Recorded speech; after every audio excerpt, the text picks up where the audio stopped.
Young and Checkless. Checkless. How are you guys doing? Good. How are you guys doing? Doing okay. Doing all right. Doing the best you can. Yeah, the world is a little messy right now. Did you see that in Santa Monica they had a double rainbow? No. Dude, because it like rained a little bit. I didn't see that. So, yeah, my like weather app was like, Santa Monica has a double rainbow. I was like, oh, it made me think about that guy who saw a double rainbow with like the long brown hair, and he's like, it's so beautiful. I love it. I don't know love it. Who is that? I don't know what that is. It was like a couple years ago. It was like on Vine or something like that, or like double Snapchat. rainbow. And he like sees a double rainbow. He's like a real hippie guy, and he just was so mesmerized by it. So every time I think of double rainbow, I think about this guy. I love that. Now I need to look that up. How are you, Matt? You know, just trying to function. I think right now, as we have found ourselves in kind of a humanitarian crisis, I'm trying to figure out how I can both function in my own life and also feel like I'm doing my part to try and help Right. wherever I can. Sometimes I feel stuck.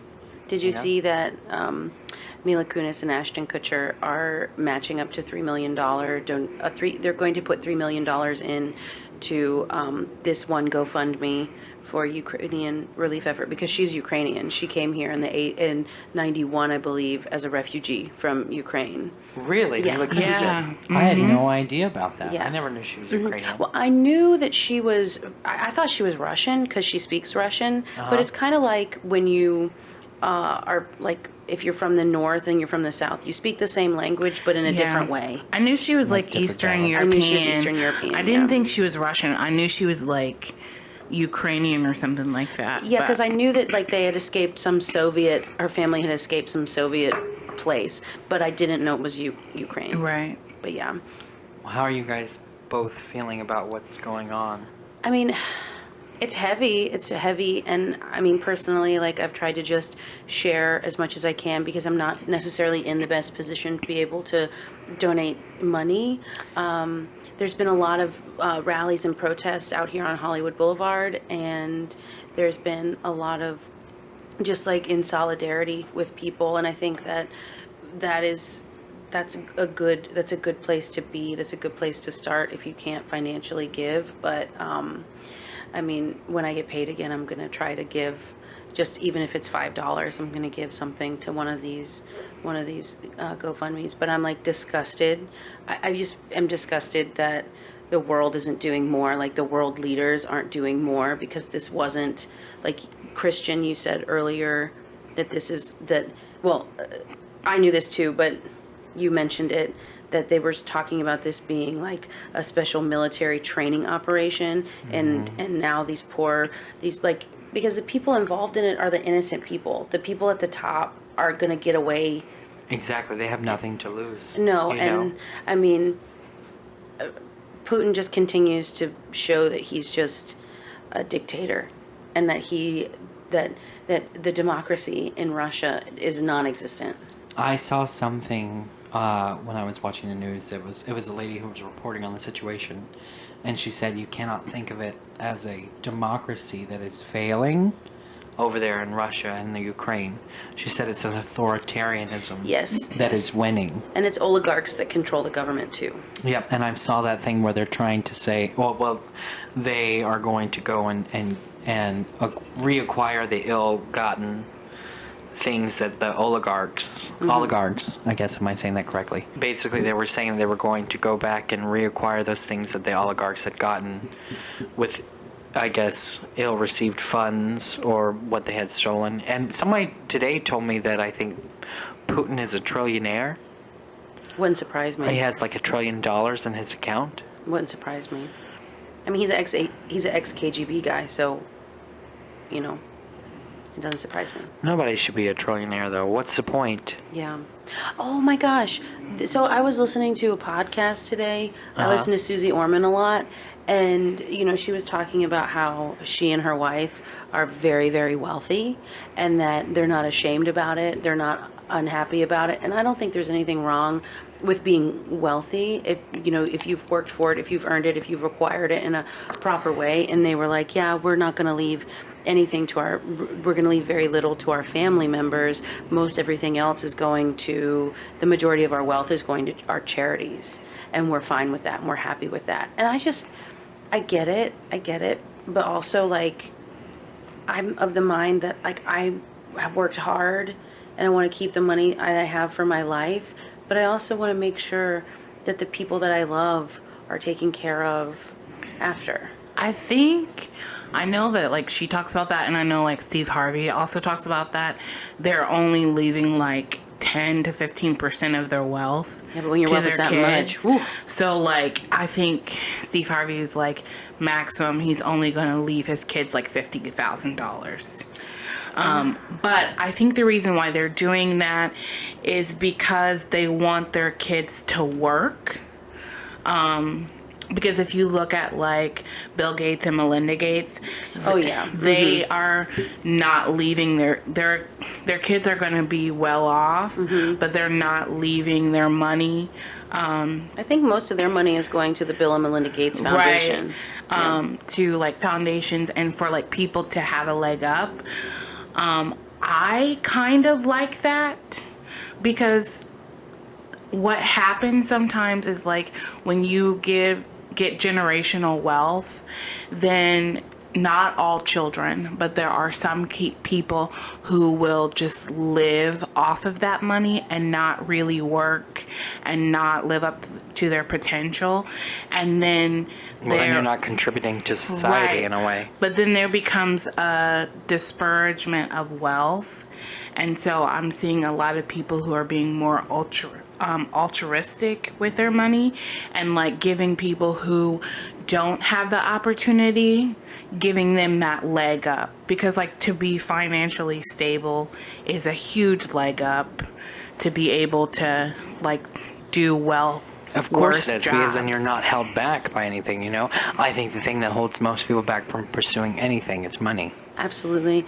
There's a difference between being well off and stable and financially secure versus being ungodly wealthy and never being able to take that much money with you.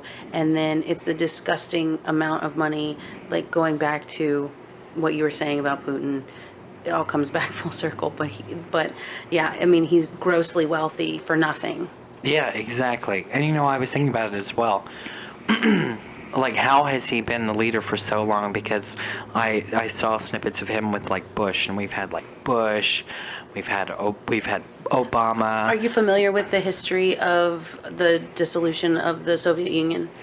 Not in fully, so if you've got some to share. Because, like, I'm trying to learn to better my understanding of the situation, I you know? can give you, like, a little overview. Give us the cliff notes. So Yes. the cliff notes are such. The Soviet Union dissolved in 1989, 1990, early Like 91 Yeah, or something? 89 with the Berlin Wall falling. Yes. So that was the fall. Yes. That was the beginning of the fall of communism. Thank you, Model UN. Yeah, Mr.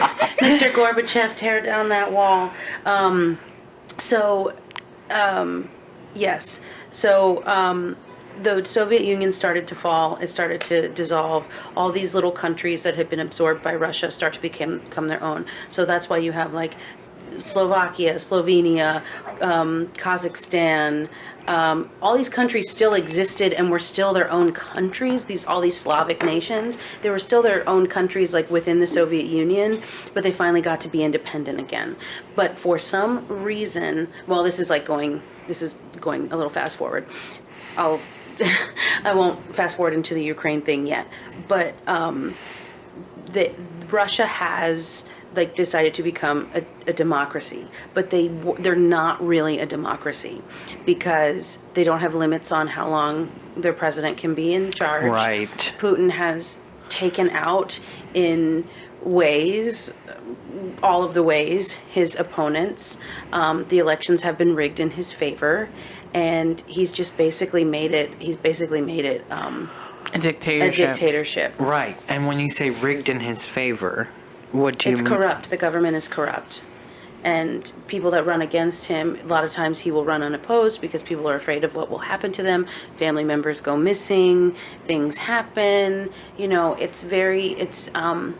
We think some people, like conspiracy theories that exist in this country that just are not true, they're true over there.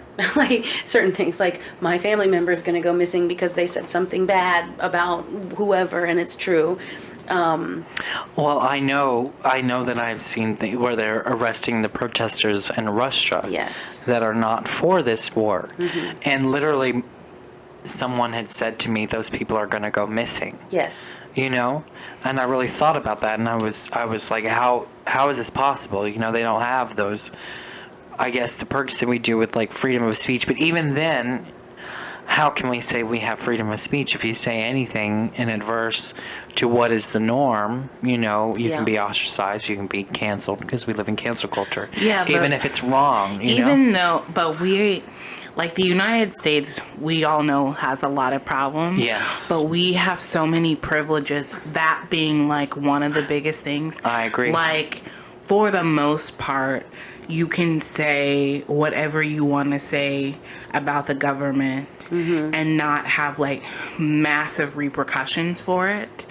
But like in other countries, you could be like, oh, this president or this prime minister didn't look good in green today, and could have massive consequences for that. That is true. I mean, I know we kind of like, I guess, pick on things that we want to, like, I don't know, discredit or whatever. But when I saw Biden's address, there's all these things that had come out about like making fun of Nancy Pelosi, the way that she like rubbed her knuckles together or something behind. Oh, it's all the things, yeah. And I'm just like, what do we value as important to talk about in the world? Like, what is it? What are we supposed to do? Like, I just racked my brain feeling crazy. And everybody's a brave coward behind a keyboard. Right, of course. But how do we solve anything, It's sad because we have the most access to information that we've ever had in the history of our existence, and we have decided to become a culture of idiots. But isn't that part of the problem? Yes. Yes. Like, if you have so much choice, you become paralyzed in your choice. Well, just like, I know we're kind of getting a little off topic, but It's all involved, I think. But have you seen the have you heard of the documentary or seen this thing about the guy that like birds aren't real? Have you heard of this? I'm sorry, what? Have you heard of this? No. No. Okay, so I don't remember. Birds as in birds that like sit in trees and like tweet. So there was this, I don't remember how it exactly started, but this young guy, he was like 23 or something. He decided that after kind of seeing this thing, I don't even remember what it was, like maybe something from the 80s, something from the 70s, something like that. I don't know. But something happened and he started this whole campaign about birds not being real. It's a big joke to him. It's not. He knows I that bet it's. he's found a following. Oh, there's a huge following, and because it says that birds are drones from the government, and when they're all flying in formation, it's like the drones like picking up new information on you or whatever. Look it up. It's wild.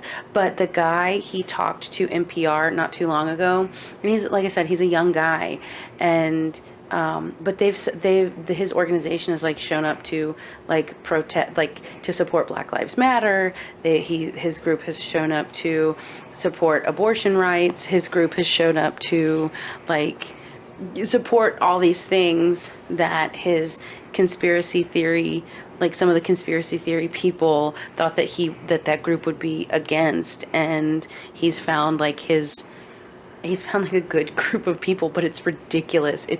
But it's like, it was one sentence he found on the internet from something from the 70s or whatever, and these people had actually believed it, and he was like, oh, I'm gonna play with that.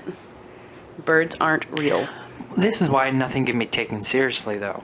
Yeah, like if you like going about things that can't be like taken seriously, you have to look at the media And not saying that there aren't people in the media that are good journalists, but they're also a business. And so, like, going back to Ukraine and like this war on Ukraine, you kind of have to look at it how they're packaging this affront to it, because I think the reason why people are so like anti, which I'm not saying that Putin should be doing this, I'm completely against it, but how the world is addressing the Ukrainian people, like, you'll hear a lot of journalists will say, well, this is not like your typical war that we see. These people are like middle class citizens who are from good families in a good area, blah, blah, blah, blah, blah.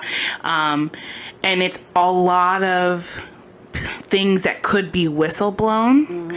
So they're basically saying, in a sense, this is outrageous because these areas are filled with white people. Exactly. Yeah. And so then you look at Europe and you look at Poland, who's like, oh, here we will open our arms to all these refugees against Russian. But if you look at countries like in Somalia and Iran and all of these people who were seeking out refugee places, they literally were like, do not come to our country. We will shoot you on sight.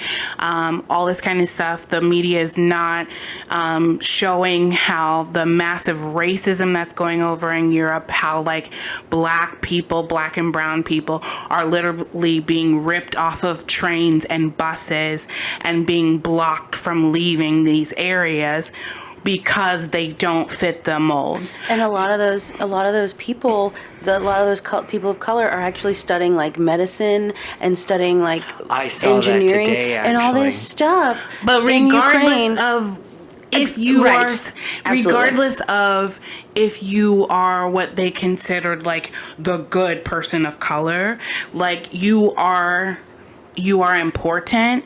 And so just because my skin is dark does not mean that my quality of life gets diminished. That's exactly right. So yes. literally what I had seen on videos is like they were having women and children leave first, which I understand that and I'm totally in support of that. well, they had a rule that men between 18 and 60 Right, to couldn't fight leave. for militia. But then there are black women and black children who are being ripped off of trains and like automobiles and all this kind of stuff who are not allowed to leave. And like you're seeing like Nigeria and other African countries and nations who are like, wait a second, like we have supported you all, and here again, racism is being swept under the rug and no one is the wiser because they're not broadcasting this information. It's just, let's stay on focus.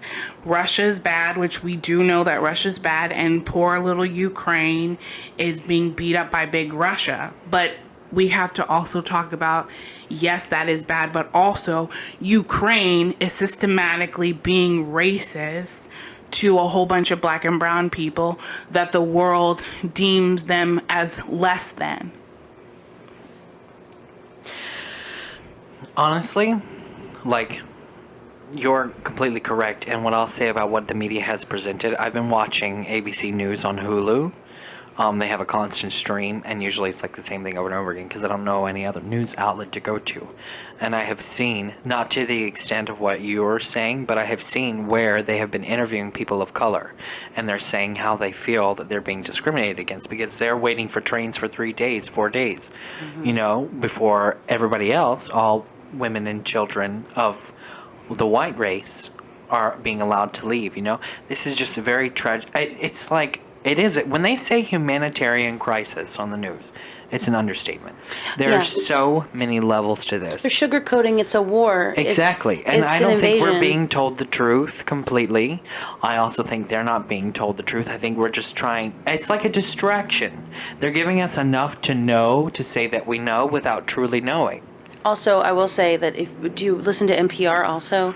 Because, I don't well, know. I would if I could. Well, you can download their app and you can listen to it on their website, but that is where you get pretty, like, it is a little left-leaning, but they do present both sides, and they will give you unfiltered information on what is actually happening, and that's where I get most of my news from. And also, I don't want it to sound like I was trying to negate that I feel like that, like, it's a good person of color or anything. I'm just saying, like, these are young men. No, but what she said is very Absolutely. true. Like, You're people worthy. grade exactly. Yeah. Like, it's no matter what, you're worthy. It's terrible. Yes. Here's the thing: at the root of it all, like life is important. It doesn't matter your color, what you do. Life is important, but we have, like, I don't know. I don't want to bring, like, spirituality or religion in this, but I feel like we as a human race have become a godless people, and we have no regard for human life, no respect. You know,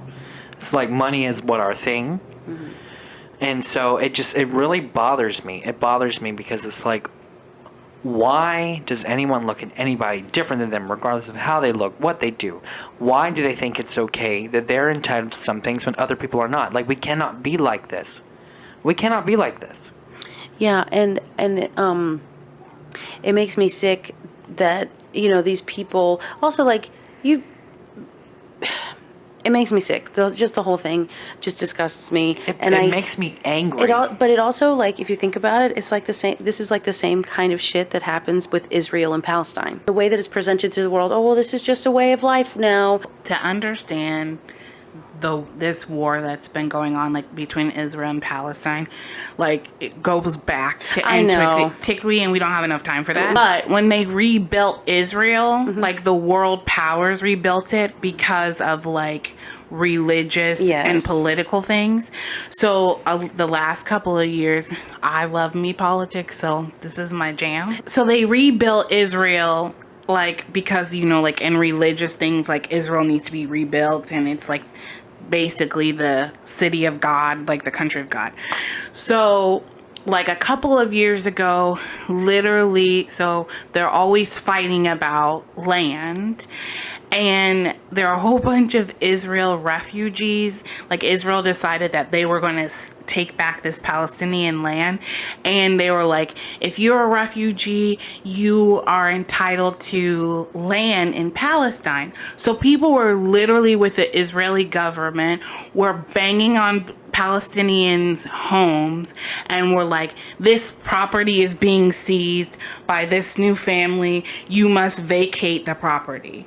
So they literally were pulling people out and being like, this is not your home anymore, this is their home. On a funny note about this conflict in Europe, did you hear about what the president of Ukraine went to the prisons? Oh, please tell this story. Okay, so as we all know, like, Ukraine is a smaller nation, and so they don't have the might like Russia with their military force. So they are doing, like, basically militia-styled tactics. So Ukraine's president basically went to their prison systems and was like, anyone with, like, shooter abilities, you can be released. So basically it's like, what is it called? It's like DC Comics, like the killer. Oh, the Suicide Squad. The Suicide Squad in real life. Yes. So it's like, okay, you may be in here for that murder. Makes me upset, though. You may be here for murder, but we need manpower. So we are going to open the door so you can, like, we'll use your murder capabilities to kill some Russians. What makes you, what about it? Why makes you does it make me upset? Because it's like, oh, you're captive until it's beneficial to us. Do you know what I mean? Like, I get That's it. The whole prison system. But it's BS if you ask me. It's like, you know, you've been sentenced here. You are serving time because of this crime, but now it's beneficial to me, to this country, to pull you out and to use you. Right. How is that? He said that he didn't want to do it. It was like the last, like, thing that he could. But he, in his defense, like, they don't have the manpower to come against Russia, and, like, other countries are not stepping in with their military force. Even the United Nations, who have border guards, they are not stepping in. So all we're doing is sanctions. So literally, I mean, if Ukraine was actually in the NATO, then a lot of other countries would have stepped in to their like military aid. But and literally they were like, okay, Russia, you can't mess with Ukraine, but like we can't stop you. But if a bomb lands on a NATO country, which is very close to what they're doing, we're coming in. Well, what happens to these people after? Say, like, we make it through, the world makes it through.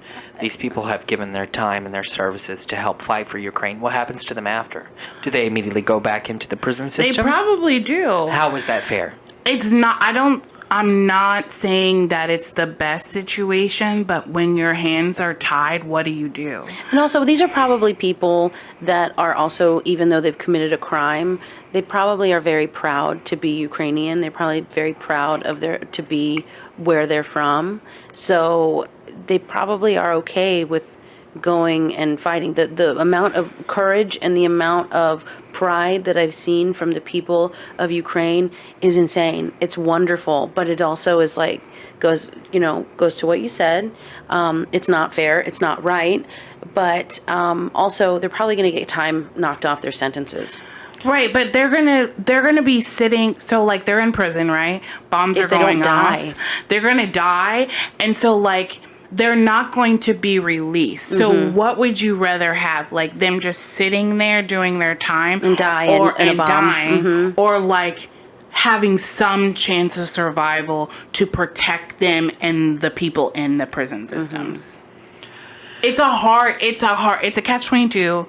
It's crap wherever you go. It is a catch-22, but my thing is you cannot expect someone to come out and fight for your country and then say you win that fight or you lose that fight in the most glorious of outcomes. They win this fight. You cannot put those people back into a system. It's unfair. You completely are disregarding their life. I totally agree with you on that, because then it goes back to like here in America, like you had people like with the American Revolutionary War, the Civil War, of like slaves that were told, if you fight, you will be free. So I totally understand that side of things.